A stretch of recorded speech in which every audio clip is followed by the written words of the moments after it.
मी आमच्या सर्व पदाधिकारी कार्यकर्त्यांचं अभिनंदन करतो की विधानसभेच्या निवडणुका झाल्या आणि त्या निवडणुकीमध्ये आमच्या पक्षाला म्हणजे महाविकास आघाडीला जे घवघवीत यश मिळेल असं वाटत होतं। या राज्यामध्ये महाविकास आघाडीची सत्ता येईल असं वाटत होतं, परंतु दुर्दैवाने या ठिकाणी राज्यात तसं घडू शकलं नाही आणि त्याच्यामुळे मला असं वाटतं की महाविकास आघाडीमधील सर्वच कार्यकर्ते पदाधिकारी अस्वस्थ होते। त्यामध्ये आमचाही पक्ष राष्ट्रवादी काँग्रेस पार्टी शरदचंद्रजी पवार या पक्षाचे कार्यकर्ते या जिल्ह्यातीलच नव्हे तर महाराष्ट्रातील सर्व नेते पदाधिकारी कार्यकर्ते हे अस्वस्थ होते, नाराज झाले होते।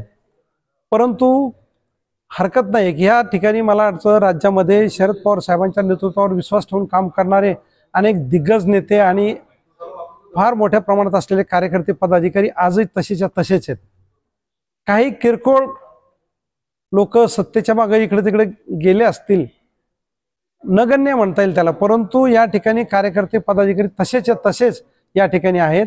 आणि म्हणून मला असं वाटतं की 1-2 महिन्यापासून निश्चितपणे अस्वस्थता होती, संघटनेचं काम थोडंसं चालू होतं, परंतु त्याला जी काही धार यायला पाहिजे ती आली नव्हती। परंतु आज आम्ही या ठिकाणी राज्याचे प्रदेशाध्यक्ष जयंत पाटील साहेब यांच्या आदेशानुसार त्यांच्या ज्या काही कल्पना होत्या की एका महिन्यातला पहिला शनिवार हा पक्ष संघटनेसाठी आपण त्याचा 1 तास राष्ट्रवादीसाठी कार्यकर्त्यांनी दिला पाहिजे, त्याची सुरुवात आज या ठिकाणी जिल्हा राष्ट्रवादी काँग्रेसच्या वतीने या कार्यालयातून आज आम्ही सुरुवात केली। आणि या ठिकाणी कार्यकर्त्याला आव्हान केलं की आपण आपल्या भागामध्ये आपापल्या विभागामध्ये, मग ग्रामीण भागात असेल शहर भागामध्ये असेल, की आपण 1 तास राष्ट्रवादीसाठी ही जी काही संकल्पना आहे आपण पदाधिकारी कार्यकर्त्याला एकत्र आणून बसलं पाहिजे आणि एकत्र येऊन संघटनेचं काम वाढवलं पाहिजे, पक्षाचं साठी आपण काय केलं पाहिजे, विकास कामाच्या संदर्भात काय केलं पाहिजे याच्यावरती चर्चा आपण केली पाहिजे।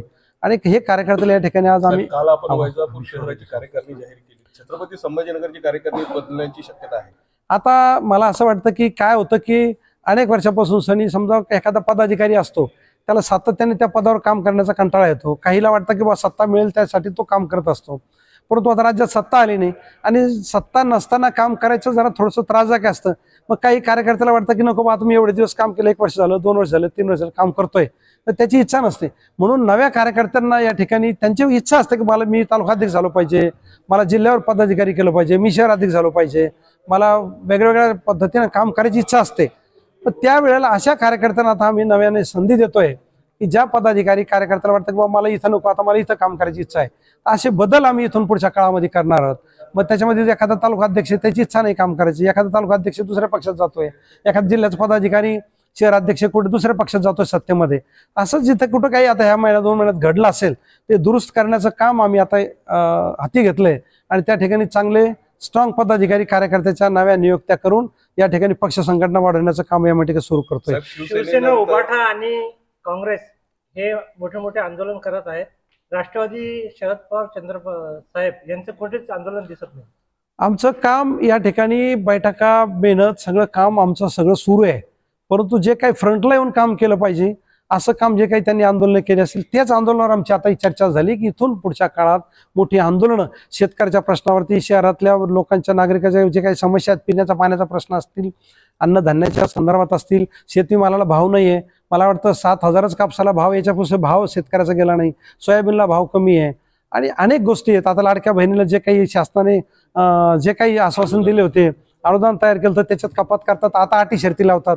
मला असं वाटतं की ह्या अटी शर्ती त्यांनी जेव्हा ही योजना जाहीर केली तेव्हाच त्यांनी अटी शर्ती जाहीर करायला पाहिजे होत्या, परंतु निवडणुकीचा जुमला म्हणून मतदान मिळवण्यासाठी त्यांनी ह्या गोष्टी केल्या आणि आता ते त्याच्यात ती काटकसर करतात।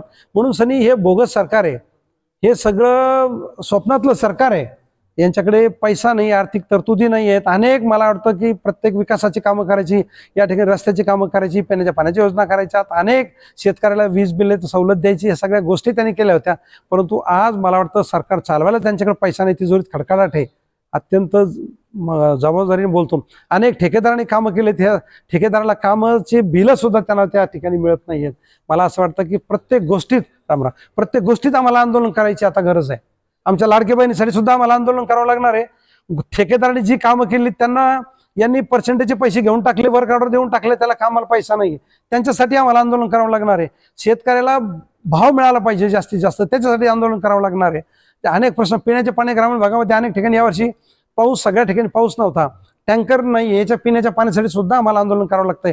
कारण आता मला वाटतं भयंकर हा मार्च महिना कालच संपला, आज एप्रिल सुरू झाला, एप्रिल मे मार्च संपला, फेब्रुवारी सुरू झाला, हा मार्च चालू झाला, एक मार्च सुरू झालाय. तर मला वाटतं मार्च एप्रिल मे हे 3 महिने ते कट करा होत्यात ना.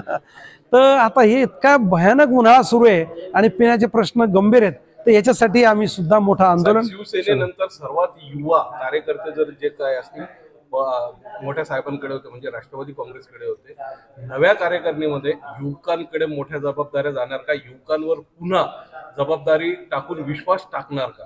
नाही, युवकावरती जबाबदारी आहे. पवार साहेबांचं, जयंत पाटलांचं धोरणच आहे की या राज्यातल्या तरुणावरती मोठी जबाबदारी त्यांना द्यायची आहे. आणि आता भविष्याच्या काळात परिस्थितीनुसार की युवकच पळू शकतो, काम करू शकतो. निवडणुकीमध्ये असं दिसत नाही, तिकीट वाटप करताना युवकांना डावललं जातं. आता काही गोष्टी त्याला काय झालं की युवकाला तिकीटही दिले असतील, आपण पाहिलं असेल, आमच्या महबूब शेख प्रदेश युवक अध्यक्ष होते, त्यांना तिकीट दिलं गेलं. असे बरेच राज्यातले तरुण होते, त्यांना तिकीट दिले होते, असं नाही दिले नाहीच नाही. परंतु काही परिस्थिती खासदार किती तरुण दिले? खासदार किती तरुण तुम्ही पाहिलं असेल, नवीन खासदार, नवीन चेहरे आलेत, याच्यात तुम्हाला एखादं जस्ट दिसणार नाहीये. तर पक्षाचं धोरण त्या पद्धतीचं आहे, परंतु राज्यात सत्ता न आल्यामुळे थोडं डिस्टर्ब झालं. आणि तुम्ही थोडंसं, मला असं वाटतं की आता सगळ्यांनी आम्हाला सहकार्य केलं पाहिजे, आम्ही काम करू, हे काम आमचं जनतेसमोर तुम्ही मांडत जा. राष्ट्रवादी शरदचंद्र पवार गट नव्या जमाने रस्त्यावर आणि महाराष्ट्रात दिसणार का? 100% दिसणार आहे. तुम्हाला त्याची अनुमती येईल की आमचे कार्यकर्ते, पदाधिकारी एवढे आक्रमक आहे. आमचा नेताच आदरणीय शरदचंद्रजी पवार साहेब ह्या वयात ते किती काम करतात आणि आता किती करणार आहेत, ते स्वतः आता महाराष्ट्रभर फिरणार आहेत. जयंत पाटील महाराष्ट्रभर दौरे करणार आहेत, सुप्रियाताई फिरतायत. परवा मला इथं येऊन गेलेत जयंत पाटील साहेबाला, ते सुप्रियाताई आल्या होत्या. आणि ह्या काही हे चर्चेचे विषय नव्हते, परंतु आदरणीय मधुकरांनामुळे त्यांचं दुःखद निधन झालं, तिथं भेट त्यांनी दिली. आणि मला असं वाटतं की त्याच्यानंतर त्यांनी कार्यकारिणी बैठक घेऊन ह्या सगळ्या काम सुरू करायला त्यांनी सांगितलं की आपण जोमाने कामाला गेलं पाहिजे. आणि आमचं युवा तरुण नेतृत्व रोहितदादा पवार सुद्धा या ठिकाणी आता राज्यभर ते फिरणार आहेत, दौरे करणार, सगळे नेते मंडळी हे करणार आहेत. आता कालच आमच्याकडे मराठवाड्याला त्यांनी आमचे राजेश भैया टोपे साहेब आणि जयप्रकाश गावकर, दांडेगावकर साहेब या मराठवाड्याची धुरा त्यांच्याकडे दिली, संघटनेचं काम त्यांच्याकडे दिलं. तर त्यांचं या ठिकाणी आम्ही जिल्हा राष्ट्रवादी काँग्रेसच्या वतीने मनापासून खूप खूप अभिनंदन करतो. आणि लवकरच त्यांच्या उपस्थित जिल्ह्याची बैठक या ठिकाणी बोलून त्यांचा सत्कार्य करू. आणि काम तर सुरूच केलंय, परंतु नव्याने जे काय आम्हाला सभासद नोंदणी करायची, हे सगळे कामं करायची, ते आम्ही काम या ठिकाणी चालू करणार आहोत.